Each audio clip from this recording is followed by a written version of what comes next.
Okay, so let's look at hashing methods. The main type of hashing method that we'll look at is cryptographic hashing. And that's used when we need to find a secure hash. But there are other hashing methods that we won't cover. Those include similarity hashes, non-cryptographic hashes,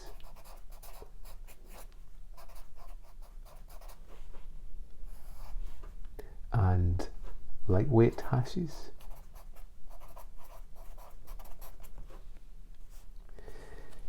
But for this presentation, we'll concentrate on the cryptographic hashing methods that we have. Similarity hashes are used typically for images to tell that we have some similarity between two images.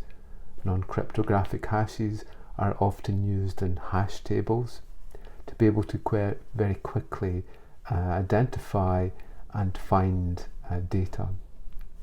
And lightweight hashing methods are often used within IoT type applications. Okay, but we'll concentrate on cryptographic hashing or hashes. So what are hashing methods? Well, what we need is some way to take data and then to create a one-way function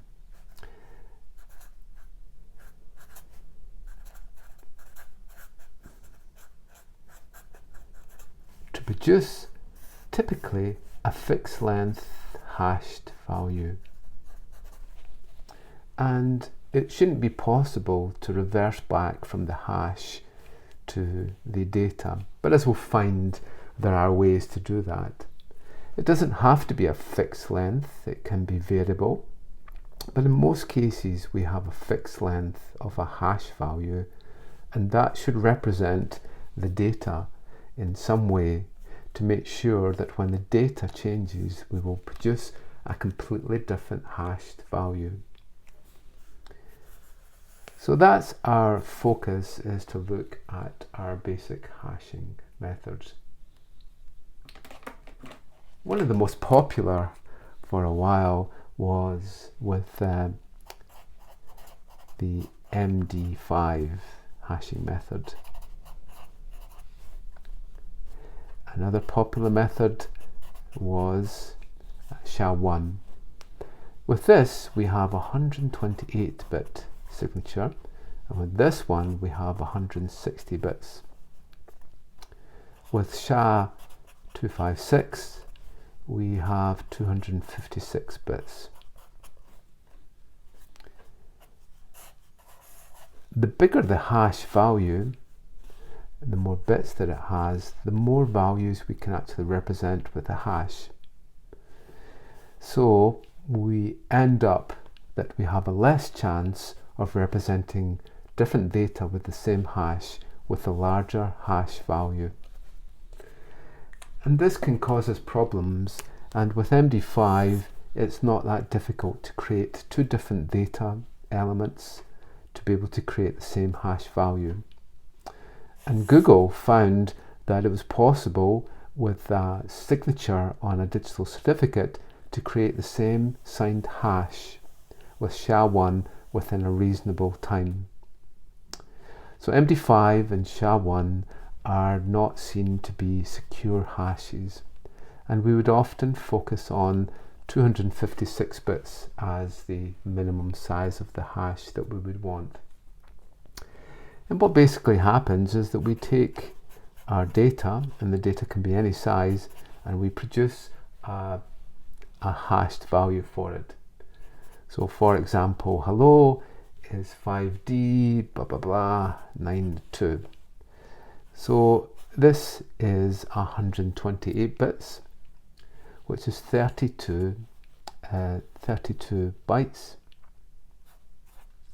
Sorry, 16 bytes.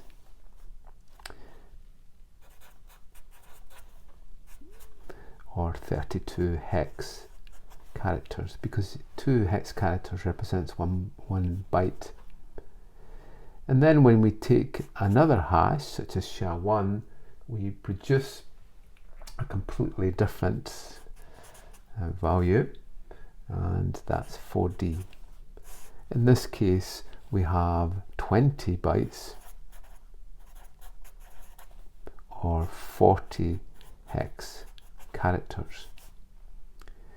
And it's this uniqueness of the hash which should relate us to the original data. With 256 we have 32 bytes in there, and there are many more hashes that we can get. The other format that we use to be able to represent our hash values is base 64. And with base 64 we often see the equal signs at the end. So for example, hello gives us a base 64 of this value here. So we can either represent our hash values as hexadecimal or in base 64. And what should happen is that just one change in our data will completely change the hash. In fact, if it's a well-defined hash method, then there's a 50% chance of all of the bits changing for a single bit changing in the input.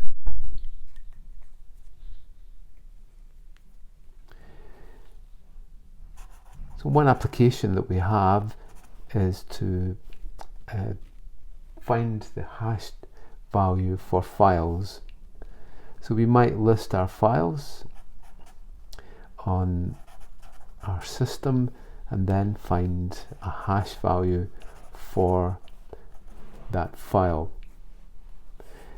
When we do that, we can determine if a file has been changed or not. So if we find out that the hash value has changed, then we know that the file's contents have actually changed too. We also see it in digital certificates, and a digital certificate often holds the public key for a user or for a system.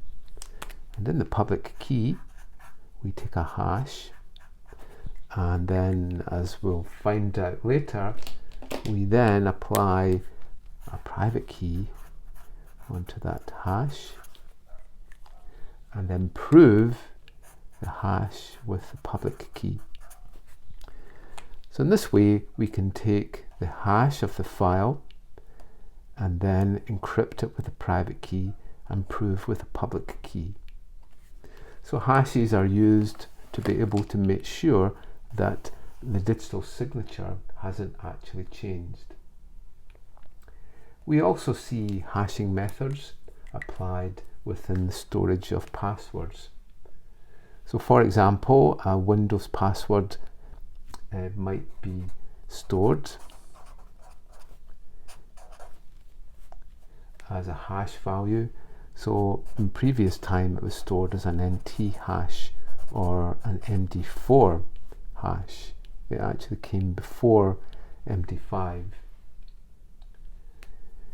We also see it inside our networking devices. So for example, a Cisco router can actually have the enable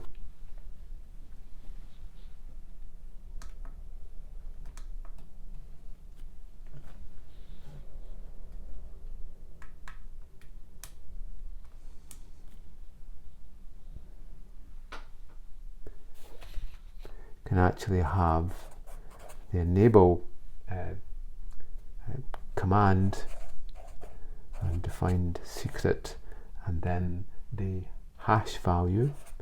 Often we'll see the dollar signs and then the hash of the password.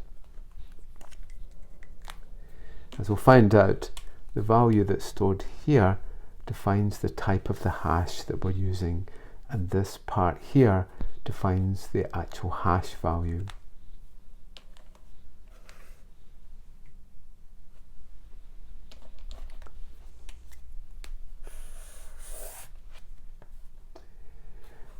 So what we should find is that when we take our hash value, we will end up with a given hash value in hexadecimal in this case. But the problem with our hash methods is that we can take words like my pass and my other password and so on, and then these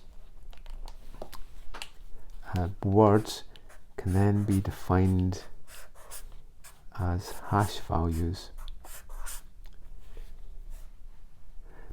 And then if an intruder wants to find out what the mapping of a certain hash value is to the original password, then they might build a table of hash values that relate back to the original password. This is known as a rainbow table. And with this, an intruder can search through hashing methods, through hashing searching methods for an equivalent hash value and then relate that back to the original password here. In fact, it is possible for the intruder to organize the passwords where the most popular one is at the top and the least popular one will be near the bottom. And this is a rainbow attack that we can have within our passwords. And the problem that we've got is that really, if someone has used the same password for lots of different systems to log into, then we can have a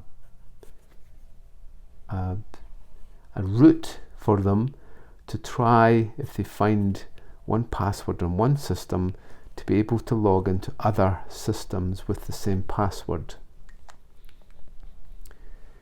So this is a weakness that we have inside our hashing values.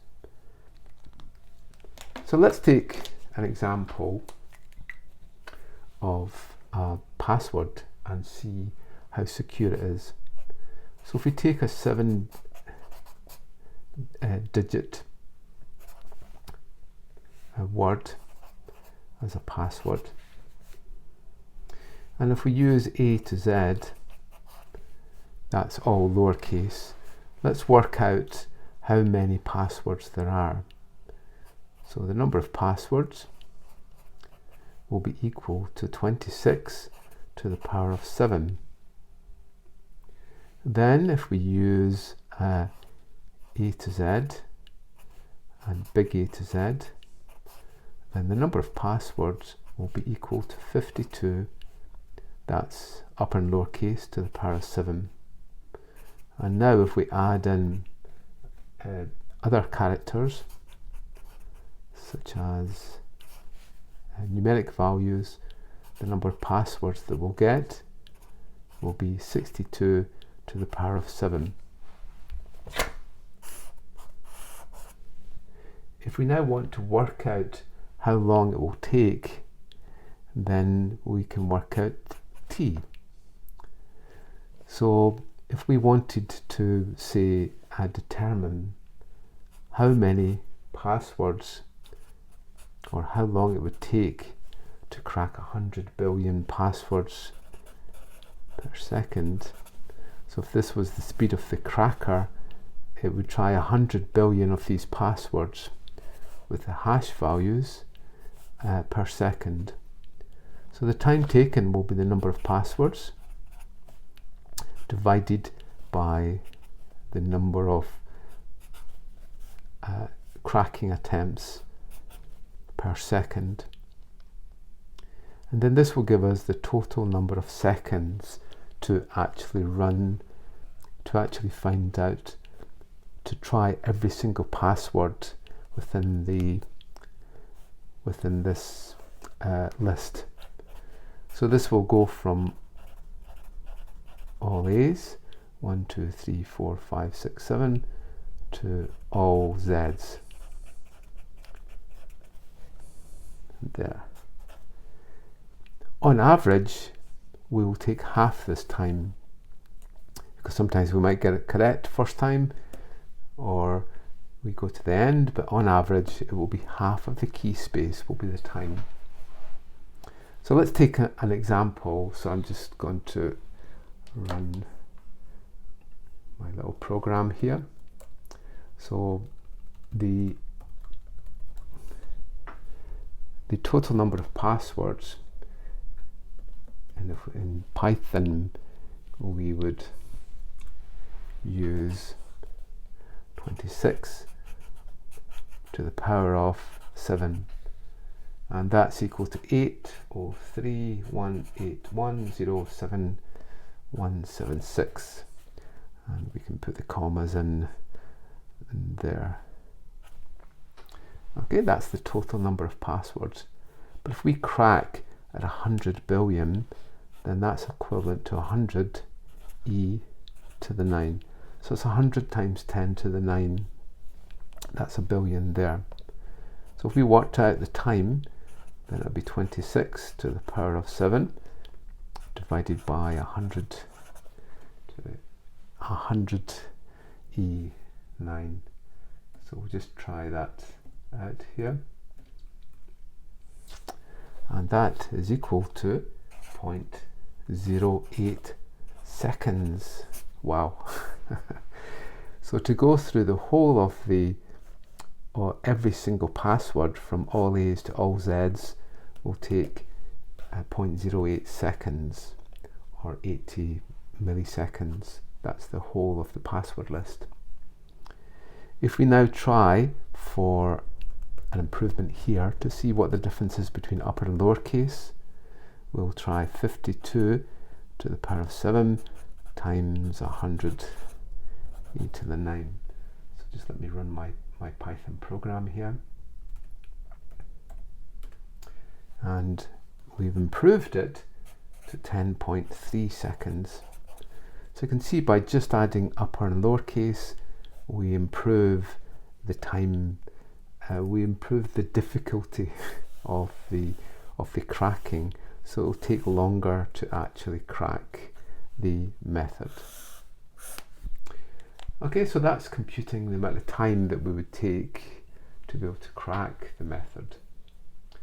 Now let's look at some of the methods that we can actually use.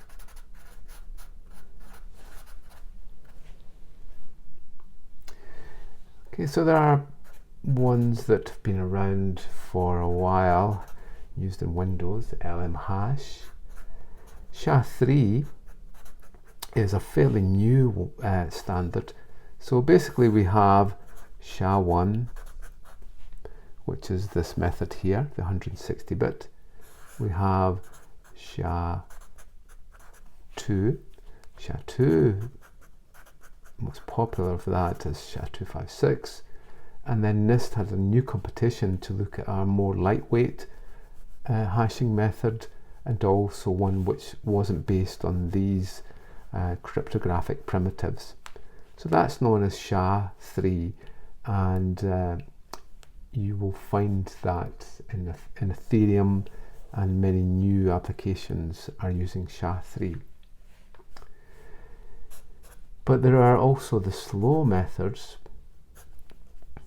and these include bcrypt and PBKDF2 and script. And as we'll find, these are important ones. Argon is a new one that's come along, Argon 2. And these are slow methods because we want to slow down the process of cracking the hashes. Not slow them down to the point that it will take too long when we try to log in, but to the point that at least we slow down the possibility to be able to try lots of different hashes. So these are fairly popular ones, and also ones like Tiger and RIP EMD. That's used in Bitcoin, actually, from there. And there are non-cryptographic hashes, which are very fast: murmur, city, farm,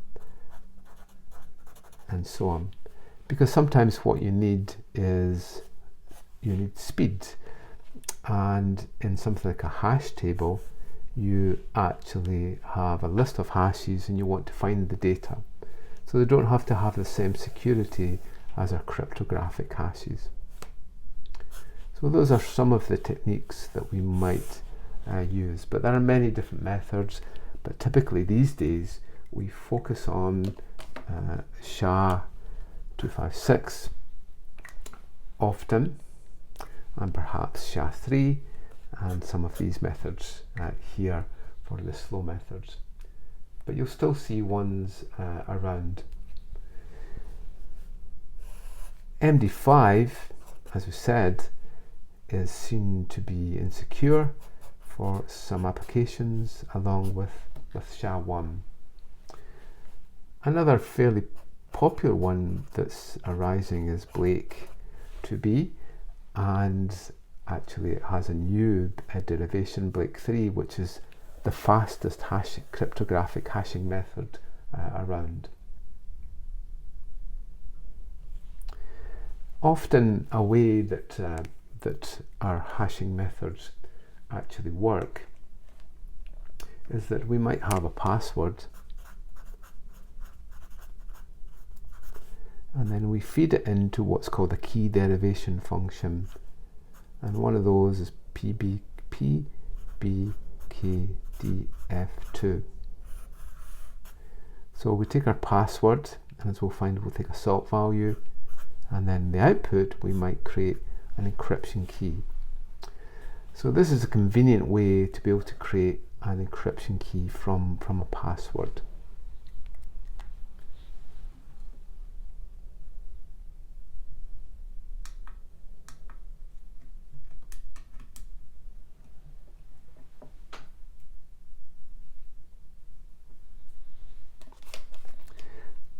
So now let's look at salting. And as we've seen, a problem that we have is with rainbow tables. So how do we overcome rainbow tables? Well, one way of doing this is to take the password, or the word, the data, and depend on a salt value, a random salt value, and then to be able to hash that. So now, whenever we have the same password with a different salt, it will produce a different hash table. So we overcome the problem of having a hash table attack. And with this, we will produce different hash values. One way that we can represent this, if we're storing the value in a password database, is that we will store the salt value and then the hash. So that might be the hash value here. The first field that we define is the type. In this case, this is MD5, the salt, and the hash. So when a user logs in, they will provide their password. We will take the salt value and we will append it onto the password. We then create the hash with a certain method, and we compare it with the hash value that's in the database. So in this way, we make sure that we will always salt our passwords.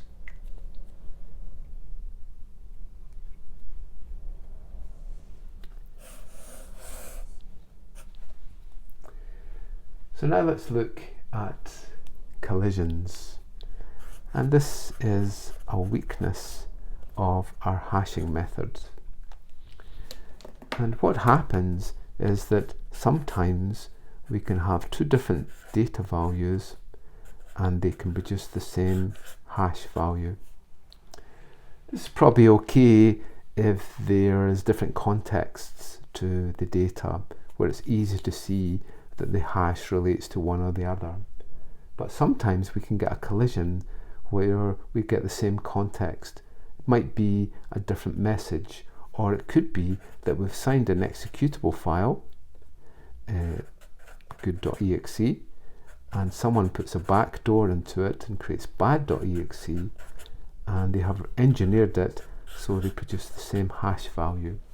The problem here is that when someone's downloading this program, they check the hash and it looks okay, but actually the backdoor program has the same hash and they could end up with the wrong value. MD5, it's not too difficult to create or find an equivalent hash. SHA-1 is much more difficult, but it is still possible. So that's why we would typically go for SHA-256. It is virtually impossible to ever find a collision from there. Some methods, such as MD4, have weaknesses, so that it is possible to tweak bits and flip them and create the same hash. But most hashing methods these days are fairly secure from that type of vulnerability. So one example was created by Nat McHugh, who took two images and stuffed bytes into the images that you couldn't actually see. And then through the birthday attack, it was possible to create the same hashed value for each of the images. So we can see we can have problems, and in fact he managed to produce 3 images with the same hash values there. So for using our hashes to be able to prove that an image really is an image, then you can see that it might be possible to tamper with the hashes to produce a different image for the same hash. So that's collisions with our hash values, and it's very important that we understand when those happen. Within Windows,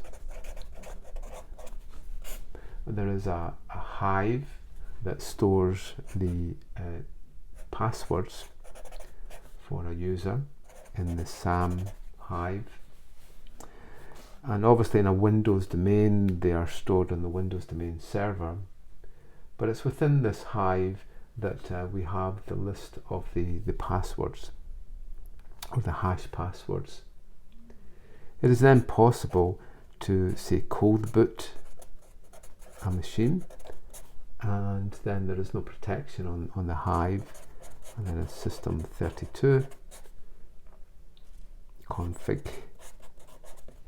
We can get a copy of this hive and then the SAM here, and then use tools such as John the Ripper and Hashcat to be able to reverse back the passwords that we have, because the salt values are stored alongside the hashed values, because we need to store the salt.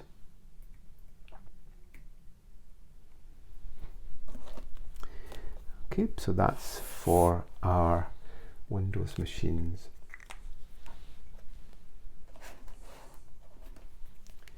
Now, let's look at some hash benchmarks. So how do these hashing methods run? Well, we could define them as ultra fast, fast, medium, slow, and very slow. So the fast ones are used hopefully for fast hashing. The non-cryptographic ones are the fastest overall. So this tends to be the SHA-1 that we have in here. SHA-256 are generally the fastest cryptographic hashes. We then come down to the fairly fast ones. Sorry, these are the fast ones. The ultra fast are the non-cryptographic hashes, such as murmur, as we saw here.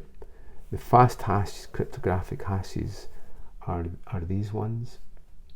We then go through until we come to the slow methods, and PBKDFS2 is used in Wi-Fi. Then we have Cisco PIX and so on. And then the very slow ones are APR1 and bcrypt. But we can make them go as slow as we want. And what we do is that for the slow methods, we put them into a loop. So on a GPU, it is possible to run the hash over multiple cores, which will considerably reduce the speed. It will considerably reduce the amount of time it will take us to find a hash value. But if we make sure that we hash over and over again, such as with these methods, then it's not possible for a GPU to run that in parallel. So with these methods, we have a number of rounds, which means that on a GPU, we wouldn't be able to run on all the different cores because we need to wait for the output from this one to go round again. So these are slowed down with the number of rounds that we have to do. If we run Hashcat,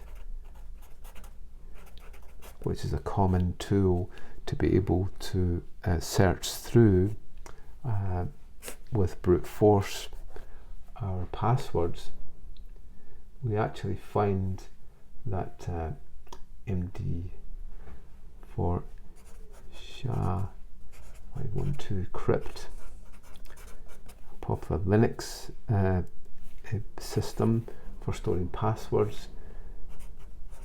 Hashcat can only do 454, for example, as a benchmark, passwords per second, as opposed to MD5, which takes 17.3 million passwords to hash every second.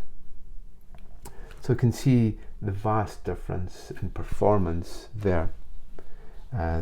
This is only going to try 454 words from a dictionary.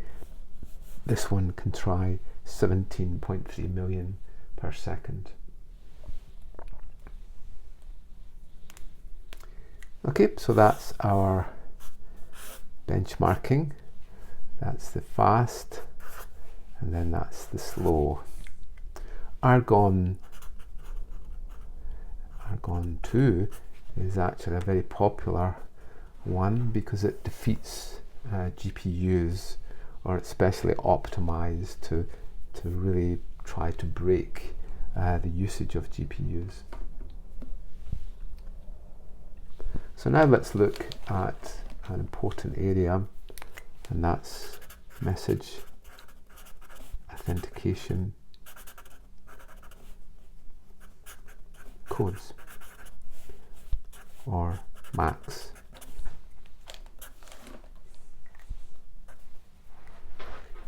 And with a message authentication code, what we do is that Bob and Dallas have the same shared key. So they've probably negotiated that key at the start of the conversation. And now what they want to do is to make sure that Eve doesn't actually get into their conversation and hijacks it. So we need to avoid Eve getting involved later on by hijacking the conversation and then communicating with Alice, pretending to be Bob.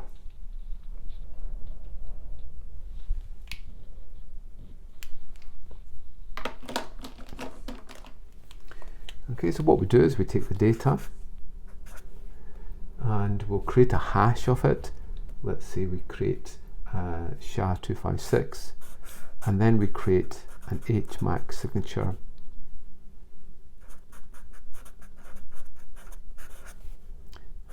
But we use the key to create a keyed hash. We then send that over. Alice does the same thing and will create her own HMAC from here, and then we'll compare them. If they're the same, then she knows that it's still Bob that she's speaking to, and also that Bob did send that message. So this is our secret key that we have on either side, and that could be generated through a password. So if they both have the same password, or it could be through some sort of key exchange that they do at the start of the session, and then after that Eve won't be able to sign any of the messages. If Alice receives any message where the HMAC doesn't work, she'll reject it and she'll know that the session has been hijacked.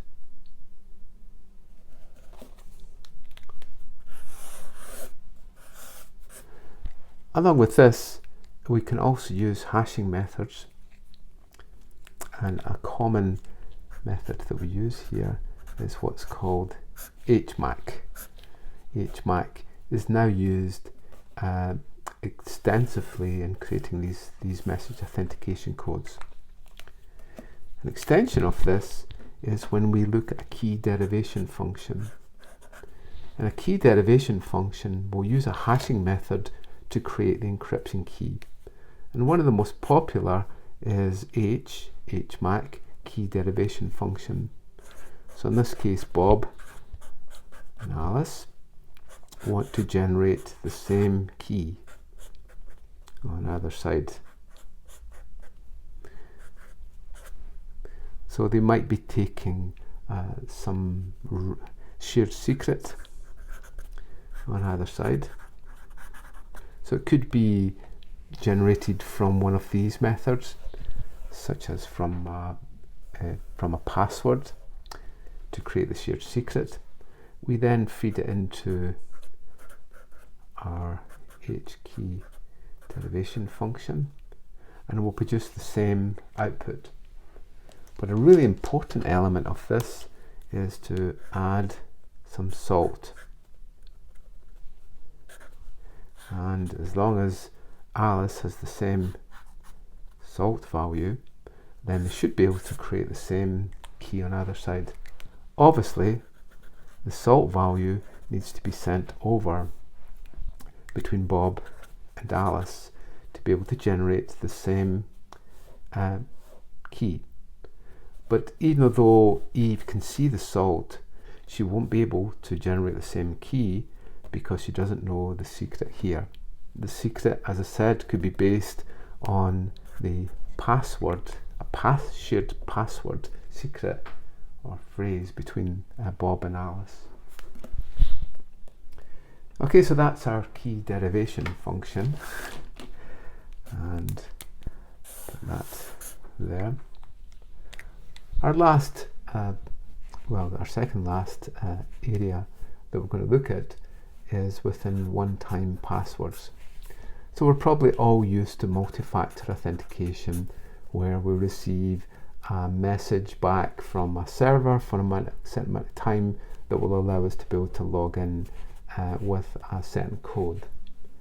So with this, what we can do is that we can hash our original password, say, multiple times, and each time we log in we could use a different hash value. If the server knows where we are, then it's possible to create a different hash each time, and only by knowing the original password is it possible to find out what the next value would be. So for example, Bob could log in here, and the next time his password is this one, and the next time his password is this one.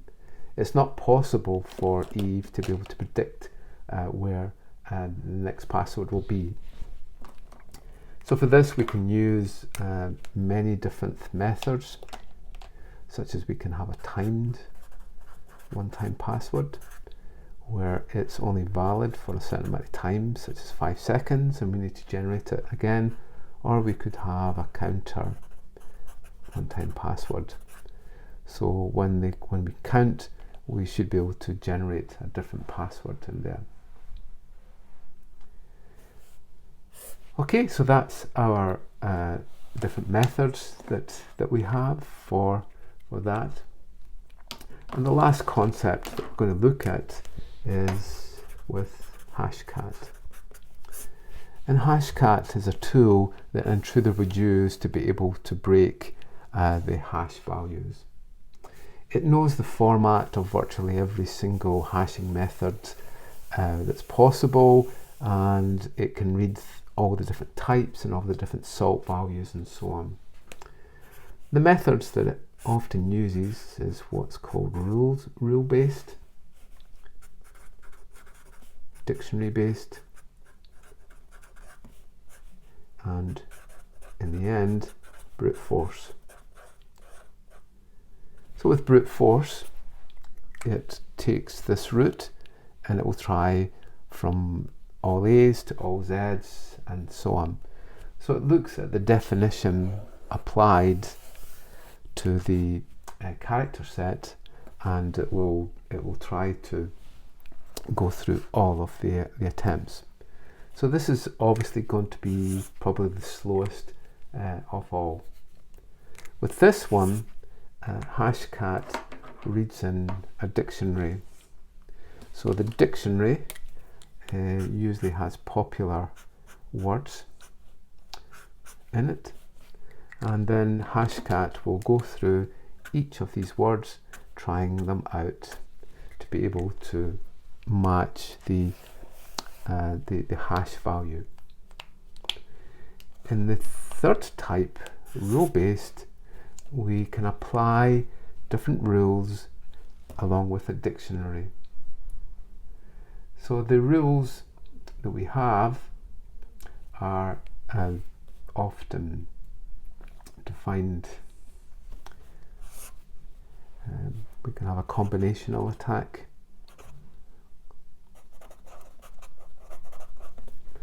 And with a combinational attack, we will take words such as we have Jim in this one, and jar in this one. Then Hashcat will bring together the words in one file into another, because often a user would use phrases and so on. So with combinations, we can have jam jar, coming jam and jar, and then jam car, and so on. So the combinations come together. We use -A1 for the rule that we have here. I should say that we use a -M to define the type. A -M0 relates to MD5. So when we're defining our type of attack, then we would define that with the -A option. So -A1 gives us this combinational attack. We can also have different rule sets, and with this we use an identifier with a question mark question mark U, question mark D, question mark S. And the question mark L is lowercase, with U is uppercase, and D is a numeric value. So if we're searching, we might search for question mark L, and then question mark D, question mark D. So this will search from A to Z, lowercase. The second character is 0 to 9, the third character is 0 to 9. Because unfortunately most users pick their uppercase letter at the start. So it may be possible to be able to search for a password from a dictionary where the first letter is made uppercase and the other letters are all lowercase, and then there is a numeric value added to the end. So the option that we have for brute force is -A3 if you're interested, and then with -A3 we can actually define our search brute force criterion.